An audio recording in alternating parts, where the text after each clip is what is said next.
Hey, and how y'all doing? Good and healthy, I hope. On this workout, I hit a milestone. I'll end up squatting a whole lot heavier than I normally do, but first, I'll grab me a warm-up. Always a good idea for most exercises, but especially the squat. When I started this YouTube channel and started working out 3.5 months ago, I couldn't even rep with this weight. This is 135. Now I'm warming up with it. Crazy. Anyway, warm-up's done. Time to squat a little bit heavier. I start my working sets with 185. Here I'm making sure that I come down low enough to where my upper leg is parallel with the floor, or my upper leg and lower leg form a 90-degree angle. You always want to try to go at least that low on a squat, and a little bit more is even better. Either way, as you're going up and down with the weight, make sure you maintain strict control. Don't let the weight control you. This first set was actually feeling pretty good, so for the next set, I slap on another 20 pounds.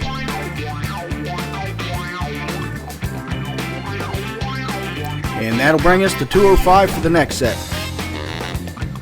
I don't know about you, but normally I can tell how well I'm going to do in a set with whatever weight by how easy it is to unrack.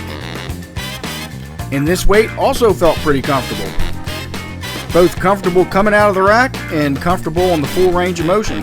So, the next set, I dared to do the undoable. Well, I thought it was undoable anyway. 225? I did not think I was going to be able to do that. Not for reps anyway. In fact, I haven't even really done that for 15 years.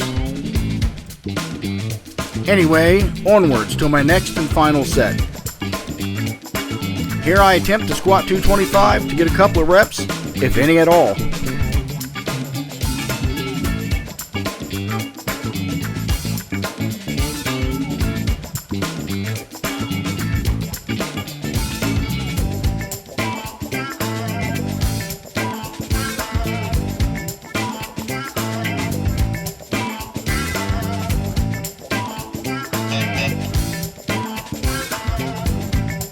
And somehow I managed to get 7 quality reps.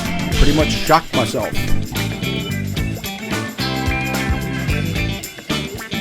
Next I'll bang out a couple of sets of hack squats. Now you'll notice as I'm doing these, I end up having a problem re-racking it, and that's because a piece broke off. The re-racking bar, and that actually happened not too long ago. And which is why I haven't been using the leg press for a while. But that's okay though. Instead of calling Force USA and making them send me another one, I'll go ahead and fix it. Besides being a welding inspector, I'm also a welder. I got plenty of equipment in my shop. While we're on that subject, I can't be the only one who noticed that the vast majority of welds on exercise equipment aren't very good at all. To me, that signals a safety issue. Admittedly, I only briefly look at welds on my exercise equipment on occasion, but after this handle broke off, I started paying real close attention, and that's where I came to the conclusion that most exercise equipment doesn't have good welds. Definitely not welds that would pass any code that I'm aware of. Anyway, not really trying to complain here. It's just that when you are pressing some really heavy weight and you want to set that weight down, you're hoping that whatever you set it down on is going to hold it. That's all. And with that, on with the workout.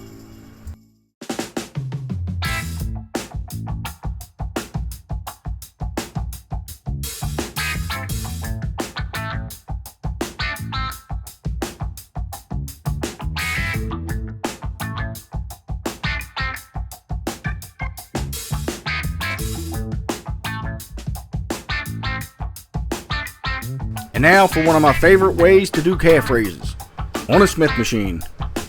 For me, I just prefer to stand straight up, which allows a really good stretch in the calves, and that it's a Smith machine, you don't have to worry too much about balance. Just go up and down with the weight. I think I've mentioned this in previous videos, that calves are really hard muscles to work. Definitely hard to make sore, because think about it, you use them every day. just for walking and climbing stairs. With that in mind, calves are muscles you have to hit hard and hit often. Well, that is if you want to see any increase in size or strength. And as you can kind of see here, I need to work on both. I'll get there though, just have to keep banging away at it.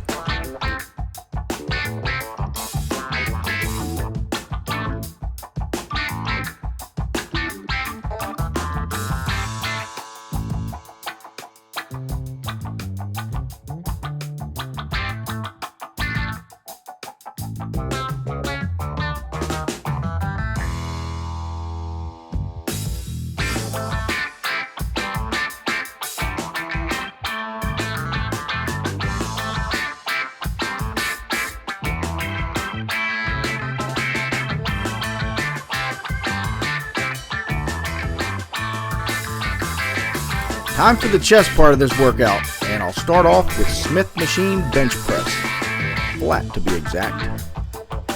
Here I'm starting out heavier than I normally start out with about 155 pounds. And I say 155 pounds, but bear in mind, 155 pounds on the Smith machine doesn't exactly translate to the same weight with a barbell. I say that because when you're bench pressing with a barbell, there are certain muscles in play that aren't in play when you're using a Smith machine. So I guess a better way to put that is, if you're bench pressing 225 on a Smith machine, it's going to be a whole lot harder with the barbell. That's not to say steer clear from the Smith machine. It's a good piece of equipment. You should use it if you have it available. But you should make sure you always mix in free weights in order to strengthen those support muscles. All that said, a week or so ago, I managed to bench press with the barbell 225 pounds. If I had been training with nothing but the Smith machine, I wouldn't have been able to do that with the barbell. Just saying. Take all that for what it's worth, and knowledge is king. Everything I just said for the flat bench also applies for the incline bench. As a side note, a little tip about doing incline benching, whether it's Smith machine, a barbell, dumbbells, the higher you have the pad that you're laying on for the incline, the less you're hitting chest and the more you're hitting shoulders. So bring it down a little bit and you'll start hitting mainly chest and a lot less shoulders. You may already know that, but for those of you out there who don't, that's a really helpful tip.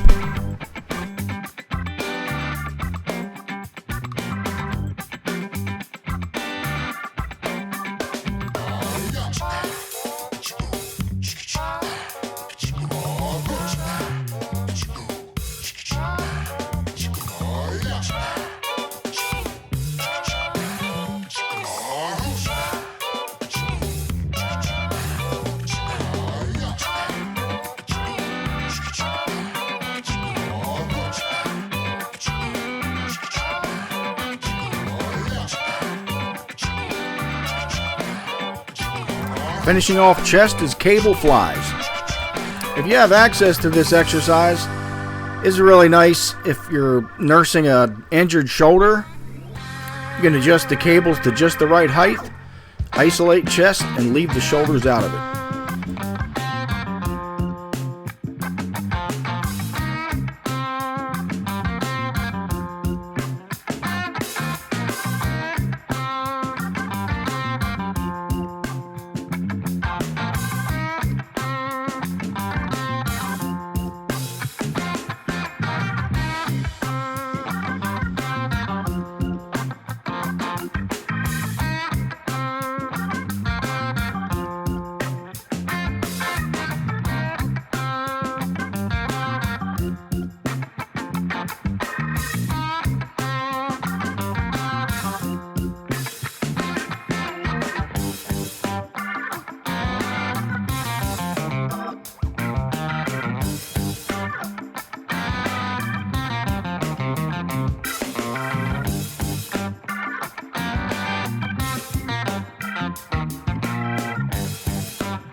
I'll start off the bicep part of this workout with an old standby, curl bar curls.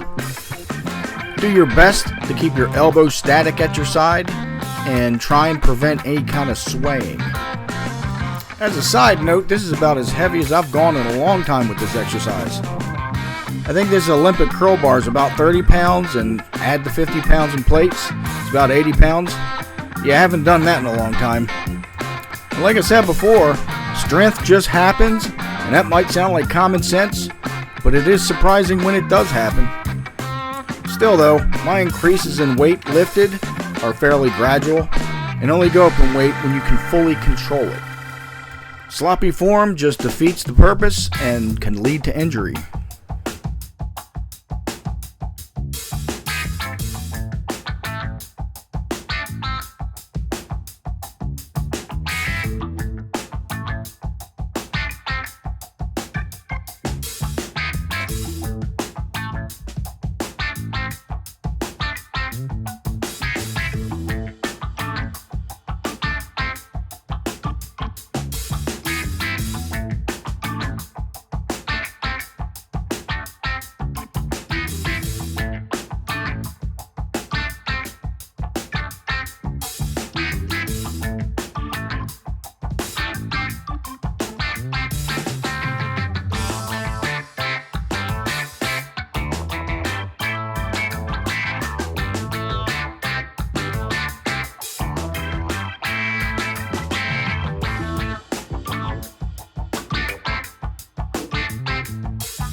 I'll finish off the whole workout, and specifically the arm part of this workout, with cable curls. As with most cable exercises, this one's nice because it'll put tension on the muscle and just keep it there through the entire range of motion.